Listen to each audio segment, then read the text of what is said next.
Let's read this chapter. Follow along with me. God using Jeremiah here to write, and he says, "Oh, that my head were waters, and mine eyes a fountain of tears, that I might weep day and night for the slain of the daughter of my people. Oh, that I had in the wilderness a lodging place of wayfaring men, that I might leave my people and go from them. That they be all idolaters, an assembly of treacherous men. And they bend their tongues like their bow for lies, but they're not valiant for the truth upon the earth. For they proceed from evil to evil, and they know not me, saith the Lord. Take ye heed every one of his neighbor, trust ye not in any brother. For every brother will utterly supplant, and every neighbor will walk with slanders. And they will deceive every one his neighbor, and will not speak the truth. They have taught their tongue to speak lies, and weary themselves to commit iniquity. Thine habitation is in the midst of deceit. Through deceit they refuse to know me, saith the Lord. Therefore, thus saith the Lord of hosts, behold, I will melt them and try them. For how shall I do for the daughter of my people? Their tongue is an arrow shot out. It speaketh deceit. One speaketh peaceably to his neighbor with his mouth, but in heart he layeth his wait. Shall I not visit them for these things, saith the Lord? Shall not my soul be avenged on such a nation as this? For the mountains will I take up a weeping and wailing, and for the habitation of the wilderness a lamentation, because they are burned up, so that none can pass through them. Neither can men hear the voice of the cattle. Both the fowl of the heavens and the beasts are fled, they are gone. And I will make Jerusalem heaps, and a den of dragons. And I will make the cities of Judah desolate without an inhabitant. Who is the wise man that may understand this? And who is he to whom the mouth of the Lord hath spoken, that he may declare it? For what the land perisheth and is burned up like a wilderness, that none passeth through. And the Lord saith, because they have forsaken my law, which I set before them, have not obeyed my voice, neither walked therein, but have walked after the imagination of their own heart, and after Balaam, which their fathers taught them. Therefore thus saith the Lord of hosts, the God of Israel, behold, I will feed them, even this people, with wormwood, and give them water of gall to drink. I will scatter them also among the heathen, whom neither they nor their fathers have known, and I will send a sword after them till I have consumed them. Thus saith the Lord of hosts, consider ye, and call for the mourning women that they may come, and send for cunning women that they may come. And let us make haste and take up a wailing for us, that our eyes may run down with tears, and our eyelids gush out with waters. For a voice of wailing is heard out of Zion. How are we spoiled? We are greatly confounded, because we have forsaken the land, because our dwellings have cast us out. Yet hear the word of the Lord, O ye women, and let your ear receive the word of his mouth, and teach your daughters wailing, and every one her neighbor lamentation. For death has come up into our windows, and has entered into our palaces, to cut off the children from without, and the young men from the streets. Speak, thus saith the Lord, even the carcass of men shall fall as dung upon the open field, and as the handful after harvestmen, and none shall gather them. Thus saith the Lord, let not the wise man glory in his wisdom, neither let the mighty man glory in his might. Let not the rich man glory in his riches, but him that glorieth, glory in this, that he understandeth and knoweth me, that I am the Lord which exercise loving kindness, judgment, and righteousness in the earth. For in these things I delight, saith the Lord. Behold, the days come, saith the Lord, that I will punish all them which are circumcised with the uncircumcised. Egypt and Judah and Edom, the children of Ammon and Moab, and all that are in the uttermost corners that dwell in the wilderness. For all these nations are uncircumcised, and all the house of Israel are uncircumcised in the heart. Lord, bless us now as we look to these very sad words. Thank you for Jeremiah. Thank you for the burden he felt and the faithfulness he showed in bringing the message. Very unpopular. He preached the truth. He stood for the truth. He would not deny the truth. He wouldn't be shut up. Lord, today our world needs some Jeremiahs. Some people who will not fear but will proclaim the truth. Who will stand in the face of the wicked and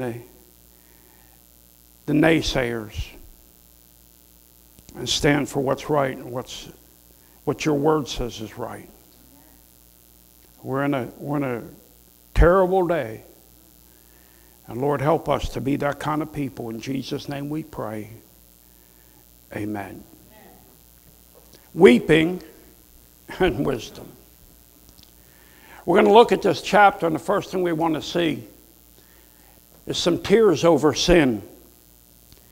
And those first 6 verses, you can sense the heart and the burden. In verse 1, we see a tearful prophet.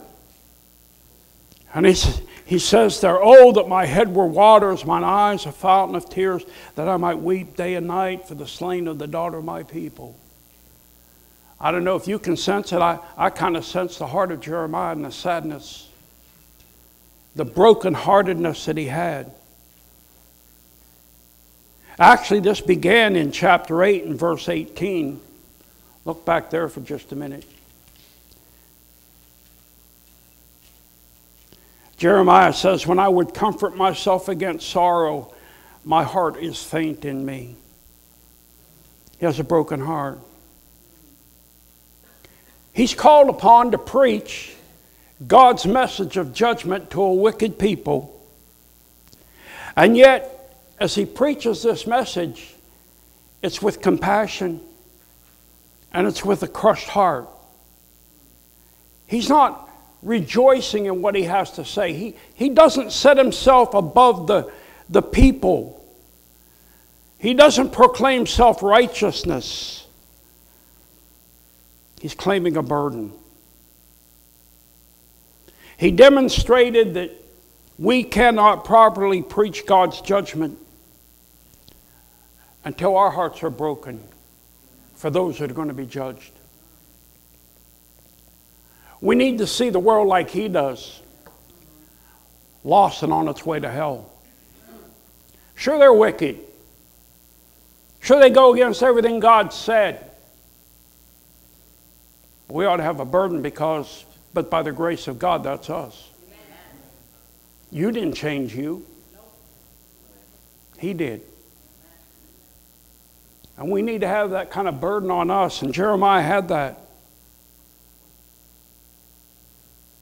Somebody said Jeremiah balanced toughness with tenderness in his ministry.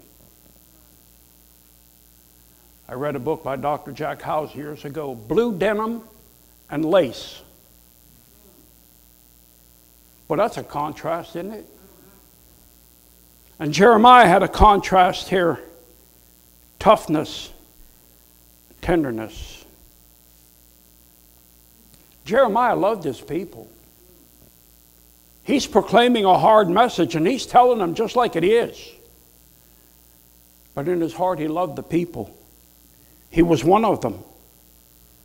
He called the people of Judah, over there in verse 1, my people. He didn't separate himself and say, you people. He said, my people. What a burden he had. And then we see a tearful prophet and sinful people in verses 2 through 6.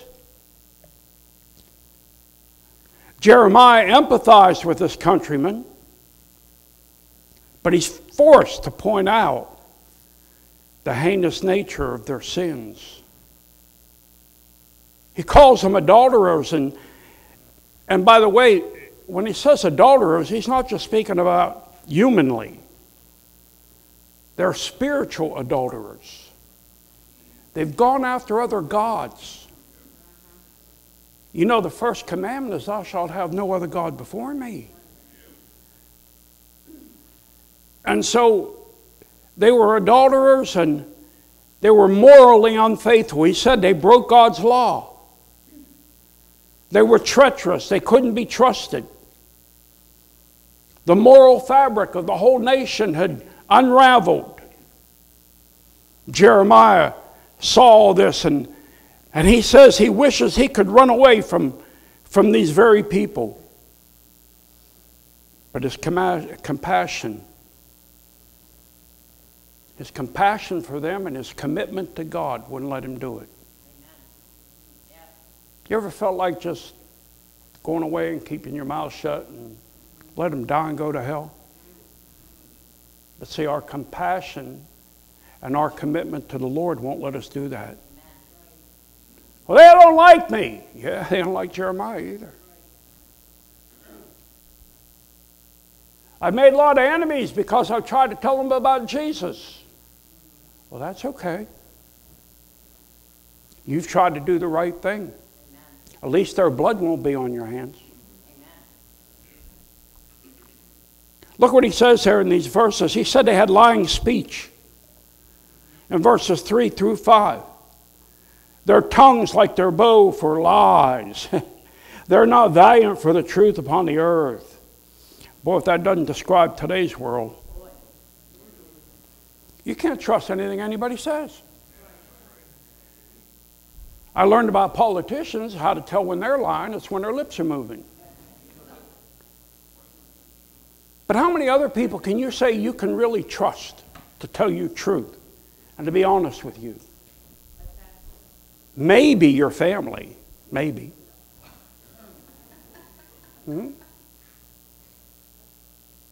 But seriously, that's the world we're living in. You know, you do business and they want you to sign a contract. You've got to have a lawyer look over it before you dare sign it. And you find out there's all kinds of things in there they misrepresented. People lie. Jeremiah was living in that kind of day. He says their lies controlled their speech. At the root of the nation's problem was their lack of the knowledge of God, he says in verse 3. And they know not me, saith the Lord. Now, they knew about God. Their tradition told them about God. About all God had done for them, bringing them out of Egypt and just the whole thing in the wilderness and Judges. And they had all that tradition in their head. But they didn't know God. A lot of people like that today. Know a lot about him up here. Don't know him here. That was their situation. God said, they don't know me. They were dishonest. They followed their own ambitions, their own desires. They didn't follow God's will. In verse 4, it says that every person was acting like Jacob. What does Jacob mean? Supplanter. Again, you couldn't trust anybody. Everybody was out to supplant, to undermine, to do you wrong. That's how they lived. Their rule was much the same as our rule in our country today. Hooray for me. Doesn't matter what it costs you. Everybody's for themselves, and they'll do anything they can to get ahead. That's the way they were living. And you know, they rejected the messengers that God sent. They rejected Jeremiah because he stood for the Lord, and They rejected the Lord. You know, Jeremiah was a weeping prophet. I know he was upset by the rejection. I often wonder, though, if it was a personal upset or just that heavy burden that they were rejecting God's message. Probably some of each. Just like you feel when people reject it when you bring God's message. Don't we often take it personally? Yeah. But Jeremiah knew that. And there's, in verse 6, there's the rejection of God. It says, thine habitation is in the midst of deceit. Through deceit they refuse to know me, saith the Lord. So now God speaks directly to Jeremiah. And he points out to Jeremiah something he already knew. Again, they rejected him because they rejected the Lord. He's paying the price. We have tears over sin. They have lying speech.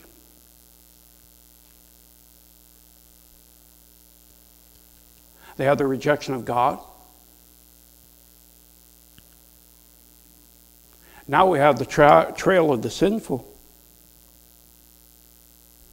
Verses 7 through 11.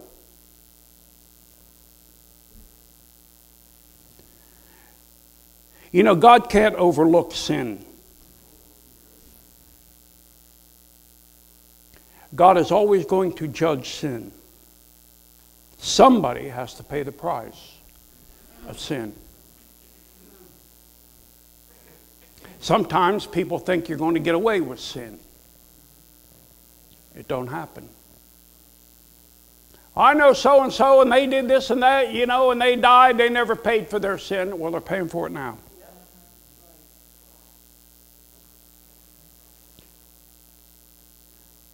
Sin has a price tag, and sin's price tag is always higher than we ever expected to pay.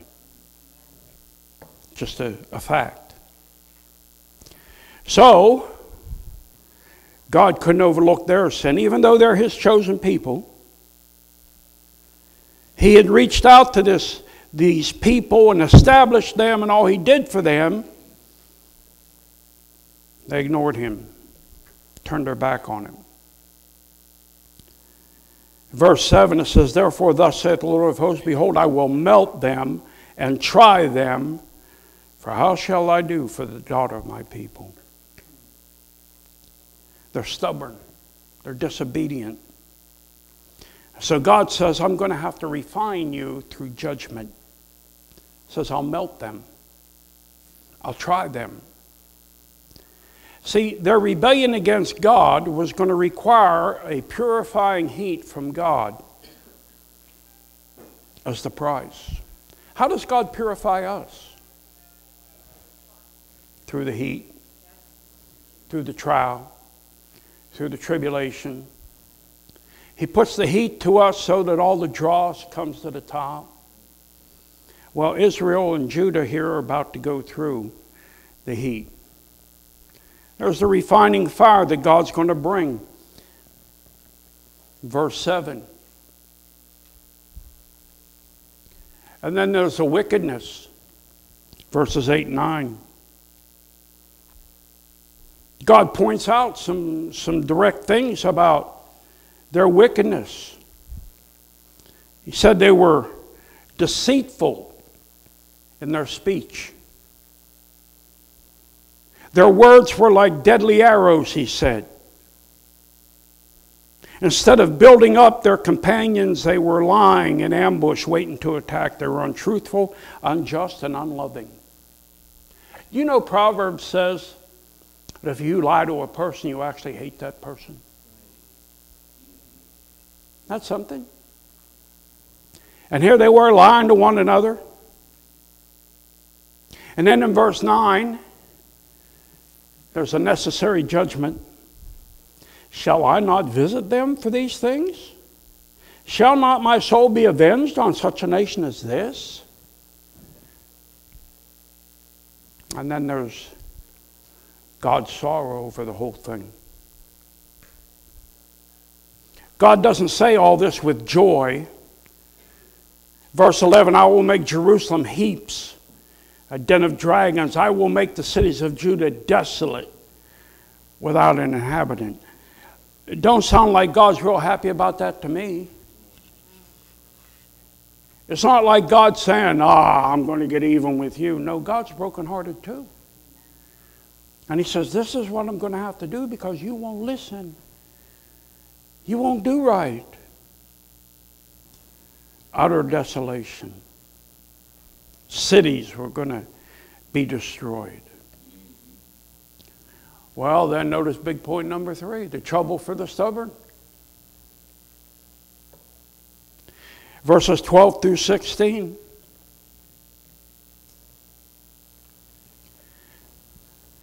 Judah now is steeped in sin. Sinful thinking is the dominant thinking of the day. Does that remind you of anything? Oh, yeah. That's where they are. That's the mind of the people. Very few were wise enough to be spiritually sensitive. Very few could pick up on what Jeremiah is saying. They think this guy is just coming and picking on us and giving us bad news and all this kind of thing, and we need to shut him up. We don't like what he says. They didn't have spiritual ears to hear. They found all sorts of factors to blame for what was going on in their society, just like people today. Poverty is the problem. Education, lack of, is the problem. Lack of knowledge of our young people of sexual things. We need to educate them younger. This is the thinking of today. And we know it's all nonsense. In verses 12 through 14, see the reasons for judgment. Jeremiah asks some questions here. Who is the wise man that may understand this? Who is he to whom the mouth of the Lord hath spoken, that he may declare it? For what the land perisheth and is burned up like a wilderness, that none passeth through. God says, they've forsaken my law. You know, they had the first 5 books of the Bible. That was the law. And they were to live by those. But God says they forsook my law. They refused to live like I told them to live. They've chosen to live like heathen. Totally disregarding what I said. And then he says they've been following idols. They've walked after the imagination of their own heart and after Balaam, which their fathers taught them. Wow. They followed after the imagination of their own hearts. That means they rejected God's law, and in place of God's law, they made up their own law. We don't like what God said we can't do, so we're going to decide that we're going to disregard that, and we're going to make up our own rules of what I can do and what I can't do. Sound familiar? Yeah.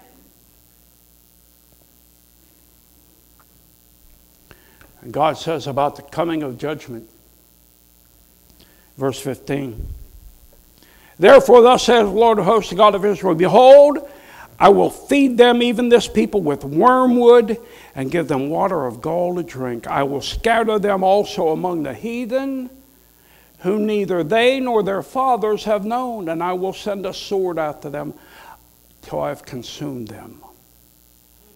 Wow. You know, this isn't what God desired to do, but this is what their sin compelled him to do. Again, he cannot overlook sin.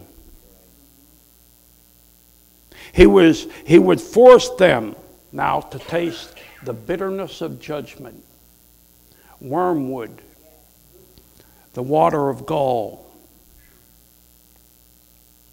Their lives were going to become very unpleasant. He's about to send them into exile for 70 years. He's about to have Babylon besiege the city. He's about to have Jerusalem get to the place where there was no food. The people were killing their own young babies to eat them. That's gross. They're actually eating dung. That's how bad it got. But Jeremiah had come to warn them and to tell them, and they're stubborn. They don't want to listen. And you know, their sinfulness had actually blinded them. They're so steeped in sin they can't see how wicked they really are. And that's where we are. Our society is so steeped in filthiness and wickedness and things that are anti-God that they can't even see where they are. They actually, many of them think things are getting better.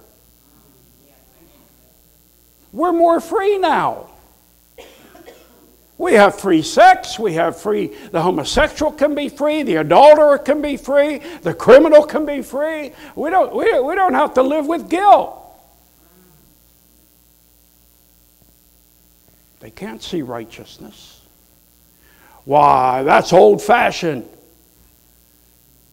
Even some of the churches, that's legalism.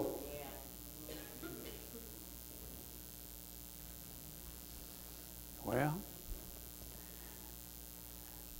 teaching the sorrowful. Thus saith the Lord of hosts, consider ye, think about this, and call for the mourning women that they may come, and send for cunning women that they may come. Let them make haste and take up a wailing for us, that our eyes may run down with tears and our eyelids gush out with waters. For the voice of wailing is heard out of Zion. How are we spoiled? By the way, that spoiled don't mean entertained. That means taken over. Somebody has come and ruined us. We're greatly confounded because we have forsaken the land, because our dwellings have cast us out. Sorrowful. You know, when he talks about the women of mourning, I don't know if you understand that the Jews have a tradition where when someone dies, they'll actually hire people to come and mourn. Just to make sure when you die, you have somebody there at your funeral mourning, even though they're paid to do it. And that's what he's referring to here. You better call those women who are mourners. They're skilled, they're wise in it.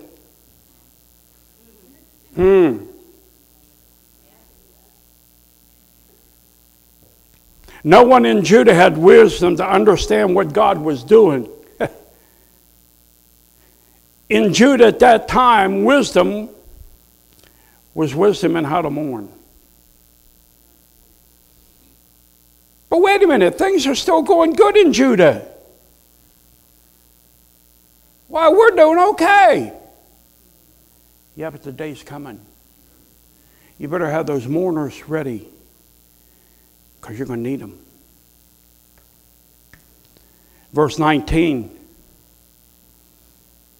pictures that the men and women of Judah are going to be led off into exile, humiliated. Their pride was crushed as the walls of their great city, the gates were destroyed, the walls were torn. That temple, that beautiful temple of Solomon, reduced to nothing but rubble. That place where they offered sacrifices, that place where God said he was going to dwell in that city, it's gone. They would mourn.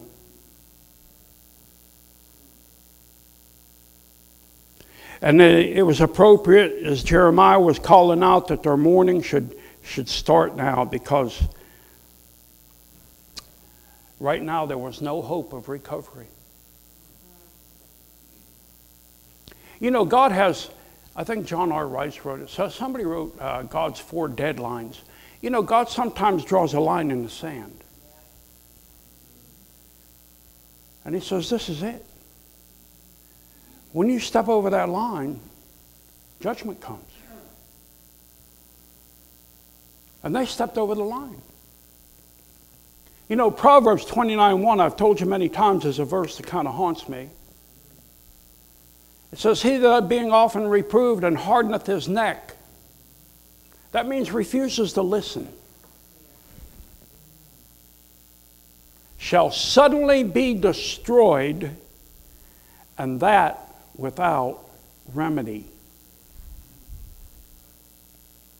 See, there's some lines in the sand that we step over, and when we step over that line, it can't be fixed, destroyed, and that without remedy. That's where these people are. God dealt with them and dealt with them and dealt with them and dealt with them and dealt with them and dealt with them and dealt with them and dealt with them. And finally God says, enough's enough. You're going to go into exile for 70 years. I'm going to let a nation of heathen come and destroy your cities, ravage your women, kill your children, carry off the best of your men, and leave you, the old men and the old women, that really are of no value to them. They're going to take all your riches. That's what lies ahead for you. It's a time of mourning. They're going to be humiliated, destroyed. And then it's a time of death. I'm sorry, I didn't put that up. A time of mourning, a time of death. 21 and 22. Death has come up into our windows, entered into our palaces to cut off the children from without, and the young men from the streets. Speak, thus saith the Lord, even the carcasses of men shall fall as dung upon the open field. As a handful after the harvestmen, none shall gather them. You know what he's saying? Your men are going to die and nobody's going to even bury them. You know, that's an abomination to the Jews. The burial is very important to them. But there's going to be nobody to bury you, because your people are going to be wiped out or carried off, one or the other. And those that are killed are just going to lay there and rot, and the birds are going to eat them, and the jackals and whatever. Well, that's something to look forward to, isn't it? They wouldn't listen. And then the last one, trusting the sovereign.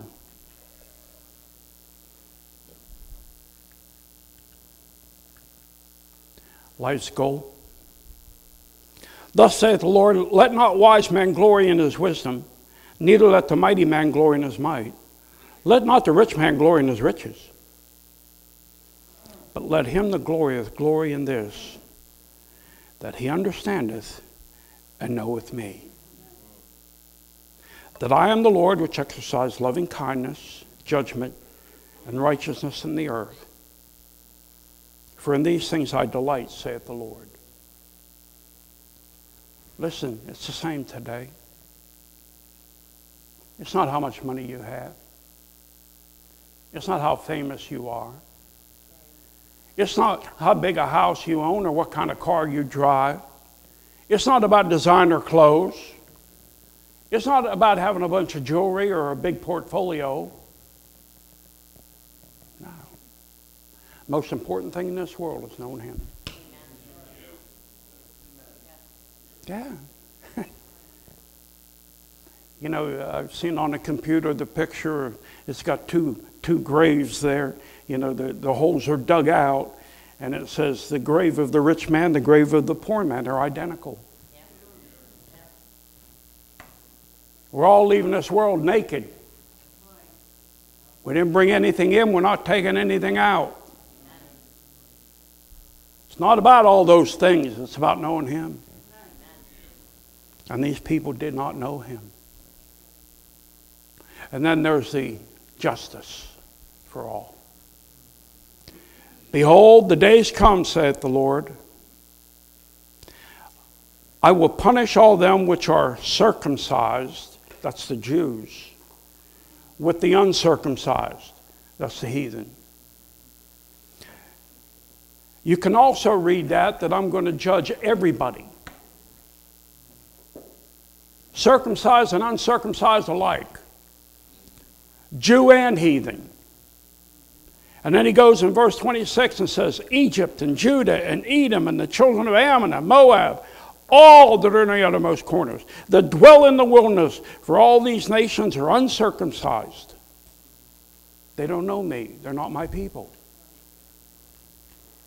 And all the house of Israel are uncircumcised in their heart.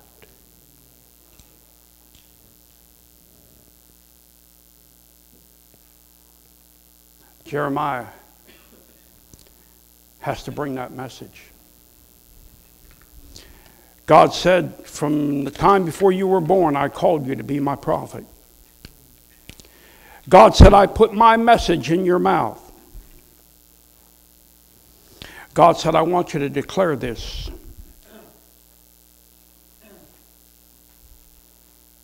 I want you to go to my people and tell them they've stepped over the line. The hammer's about to fall. They should be mourning, and yet they're reveling.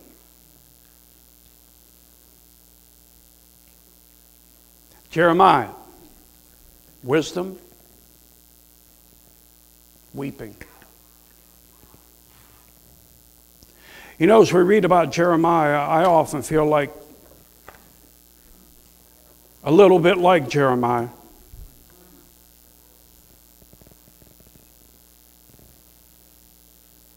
Because I'm kind of in the same boat he is, and so are you. That we're trying to tell the people judgment's coming, and they don't want to listen. Yeah. And we become their enemy because we tell them the truth. And we know that one day it's going to come. Amen. And when it does, it's too late.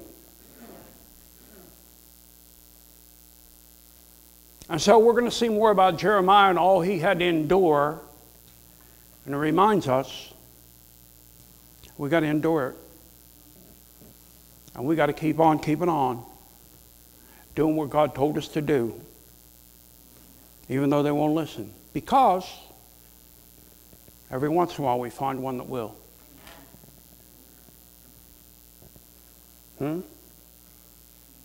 Every once in a while we find the one that he's looking for. And that makes it all worthwhile. Because one's been plucked out of the fire. One's been spared judgment. And it won't happen unless somebody goes and somebody is a Jeremiah. Says, okay, I'll pay the price. I'll be unpopular. I'll be different. I'll be the bringer of bad news. I'll suffer the consequences. I'll obey God. Let's bow our heads. Father, thank you for Jeremiah. Might we learn from him, and God, help us to have a heart of compassion like he had for a wicked, rebellious, God-denying, adulterous type society. To know that they are what they are because they don't know you. And bring the message of salvation. Help us to be faithful in it, I pray.